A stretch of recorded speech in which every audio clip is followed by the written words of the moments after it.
বিভিন্ন ধৰণৰ অনুষ্ঠান প্ৰতিষ্ঠান বিভিন্ন যিবোৰ অনুষ্ঠান হয় অসমত এই গোটেই প্ৰক্ৰিয়াটোৰ লগত তাৰচেম মিত্তল জড়িত সেই উদ্যমী মহিলাগৰাকী জড়িত তাৰ কাৰণে তাৰচেম মিত্তলক এই গোটেই তদন্ত প্ৰক্ৰিয়ালৈ মাতি অনা নাই নেকি তাৰ মানে তেওঁ কিয় মানে এই মানে অকমানো নমতাৰ কাৰণটো কি এইটো আমি বুজি পোৱা নাই কাৰণ বিভিন্ন ধৰণৰ কাৰোবাৰ মেছেজ পাইছে তাকে মাতি আনিছে জুবিন গাৰ্গ ডাঙৰীয়াৰ মোবাইলটোত কাৰোবালৈ মেছেজ কৰবা কাৰোবাৰ ফটো থকা কিবা XYZ কিবা কথাতে কাৰোবাক মাতি আনিছে মাতি আনি ঢাক ঢোল বজাই আছে কিন্তু এই তাৰচেম মিত্তলৰ লগত জড়িত হৈ থকা সিদ্ধাৰ্থ শৰ্মা এইসকলকতো কোনো কেতিয়াও মৰা নাই কাৰণ আমি জানো যে আটাইতকৈ যদি শোষণ কৰিছে জুবিন গাৰ্গ ডাঙৰীয়াৰ সৰলতা জুবিন গাৰ্গ ডাঙৰীয়াৰ মনৰ বিশালতাক সুযোগ লৈ যদি কোনোবাই বিশাল বেপাৰ আৰু দালালি আৰু বজাৰ যদি কৰিছে মূল খলনায়কগৰাকী তাৰচেম মিত্তল এটা সময়ত যে আমি আন্দোলন কৰিছিলোঁ অসমৰ পৰা তেল বাৰাউনীলৈ লৈ গৈছিলে যাৰ কাৰণে তেল শোধনাগাৰ আন্দোলন হৈছিলে যাৰ কাৰণে এটা সময়ত তেল অৱৰোধৰ আন্দোলন হৈছিলে এই তাৰচেম মিত্তল হৈ গ'ল বাৰাউনীৰ শোধনাগাৰটোৰ নিচিনা শোষণটো বেলেগত থাকি কৰি থাকে এই সিদ্ধাৰ্থ শৰ্মা আৰু সিদ্ধাৰ্থ টুডি নামৰ এই মানুহবোৰ হৈ গ'ল পাইপলাইনবোৰৰ নিচিনা অসমৰ পৰা পাইপলাইনতে বাৰাউনীলৈ তেল লৈ যায় মানে শোষণটো অসমীয়া জাতিটোৰ স্বাভিমানক এনেকৈ মুখৰ সন্মুখত ৰাখি এতিয়া বহুতে কিবা কিবি কৈ থাকে তাৰচেম মিত্তলে মুম্বাইলৈ গৈ আমুক কৰিছে তামুক কৰিছে আৰে ফাউণ্ডেশ্যনটো কি হিৰো ৰেঞ্জাৰ চাইকেল লৈ আহি মানে জুবিনদাৰ ওচৰত সহায় আশীষ লৈ আশীৰ্বাদ লৈ মুম্বাইলৈ গৈ সুনিধি চৌহান কাৰোবাৰ কোনোবা অৰিজিৎ শৰ্মাৰ ইভেণ্ট মেনেজমেণ্ট কৰিছে সেইটো ডাঙৰ কথা নহয় ফাউণ্ডেশ্যন ক'ত বনিছে আধাৰ ক'ত বনিছে আধাৰ বনিছে জুবিন গাৰ্গ ডাঙৰীয়া কৈছোঁ গতিকে মই এইটো মই ফটোৱে বনাইছোঁ এইটো মানে তাৰচেম মিত্তল হৈ গ'ল মানে বাৰাউনী শোধনাগাৰ নিচিনা অসমক শোষণ নিষ্পেষণ কৰা এটা যন্ত্ৰ আৰু এইবোৰ পাইপলাইন সিদ্ধাৰ্থ শৰ্মা আৰু সিদ্ধাৰ্থ টুডি এইবোৰ কথাও আলোচনালৈ আহিব লাগিব এৰি দিয়া নহ'ব এইবোৰ কথা কোনোবাই নিজৰ ব্যৱসায়িক স্বাৰ্থত এৰি দিব পাৰে দ্বিতীয় কথালৈ আহোঁ আচ্ছা এই অনিতা ডেকা বুলি কোৱা যিগৰাকী মানে আমাৰ অভিযুক্ত এগৰাকীৰ পত্নী তেওঁ নিৰ্বিঘ্নে চিল কৰি থকা ঘৰটোলৈ অহা যোৱা কৰিছে আছে কিন্তু আপোনালোকে জানিব যে ট্ৰেন্স MMS প্ৰাইভেট লিমিটেডৰ অন্যতম স্বত্বাধিকাৰী হৈ গ'ল অনিতা ডেকা যিগৰাকী শ্যামকানুৰ মহন্তৰ সহধৰ্মিনী আৰু তেওঁ নৰ্থ ইষ্ট ফেষ্টিভেলৰ অন্যতম উদ্যোক্তা কিন্তু তেওঁতো এবাৰো তদন্ত হাতলৈ অনা নাই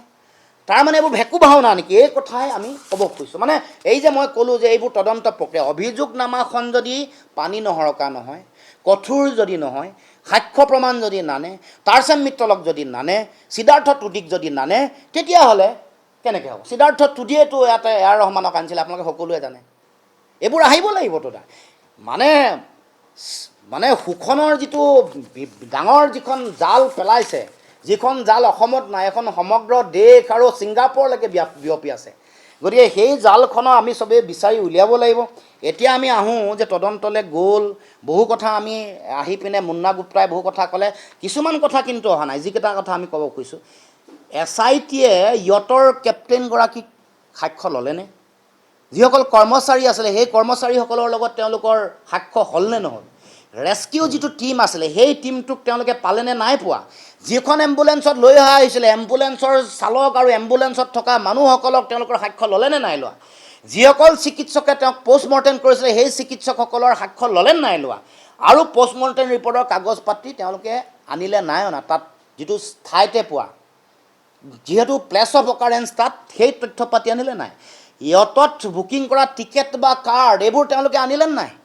বাদ যিয়ে হওক আজিকালি অনলাইন বুকিং হয় যিয়ে হয় সেইটো সময়ত কোনে কৰিছিলে এইটোতো আমাক জনোৱা নাই জনোৱাৰ কাৰণেহে মই আনিছোঁ এইবোৰ আমাৰ দায়িত্ব নহয় আমি খালি আমাৰ মনলৈ অহা প্ৰশ্ন আৰু এনেও আমি কৈছিলোঁ লেটাৰ ৰেগুটৰী দিয়া নাই প্ৰিভিয়াছ চেংচন ল'ব লাগে বহু কথা নোৱাৰিব গতিকে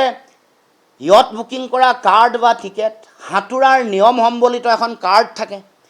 জুবিন দাই লাইফ জেকেট নিপিন্ধাকৈ কোনে অনুমতি দিলে অনুমতি দিয়াটো আমি জানিব লাগিব লগে লগে এই যে ফ্ৰী ডাইভিং কৰাৰ সময়ত ফ্ৰী ডাইভিং কৰিবলৈ অনুমতি লোৱা ইয়টত এখন বাধ্যতামূলক প্ৰপত্ৰ পূৰণ কৰিব লাগে য'ত নিশ্চিতভাৱে জুবিন দা বা তাত থকা 16গৰাকী মানুহৰ কাৰোবাৰ স্বাক্ষৰ থাকিব সেইখন সংগ্ৰহ কৰিলে নাই?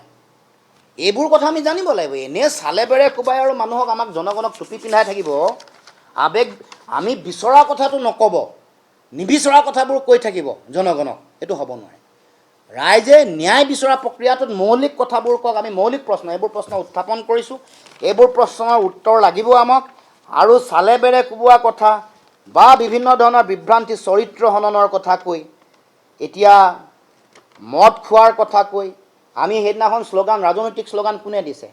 তেওঁলোকে সৃষ্টি কৰা খিলঞ্জীয়া ABMCৰ সেইকেইজন মানুহ আজিলৈকে কৰায়ত্ব কৰিলে নেকি? আপোনালোকে প্ৰশ্ন কওকচোন, কিয় কৰায়ত্ব কৰা নাই? নাম দিলোঁ, ফটো দিলোঁ, ভিডিঅ' দিলোঁ। সেইবোৰৰ মিটিঙত বিশ্বজিৎ ফুকনে গৈছিলে, তেওঁ মুখ্য অতিথি আছিলে, তেওঁ উপস্থিত থকা সময়ত ABMC জন্ম হৈছে, খিলঞ্জীয়া ABMC। এইবোৰতো কোন জড়িত জানিবলৈ বাকী নাই। আৰু যদি মদ খাই কোনোবা গৈছে, তাৰ দায়িত্ব আপোনালোকৰ আছে, আপোনালোকৰ পুলিচ আছে, প্ৰশাসন আছে, ফুক মাৰি থাকে ৰাস্তাই ঘাটে, তাতো আপোনালোকে ফুক মৰক।